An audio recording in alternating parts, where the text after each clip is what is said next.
sensazione strana delle tue mani.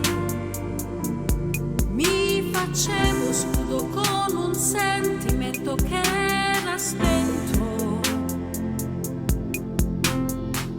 Cosa importa se con lei dovrò dividerti?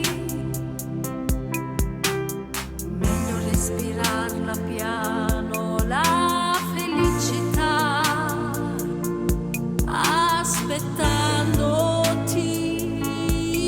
Io domani avrò cura dei pensieri tuoi. Sarò donna oppure solo amica come tu mi vuoi.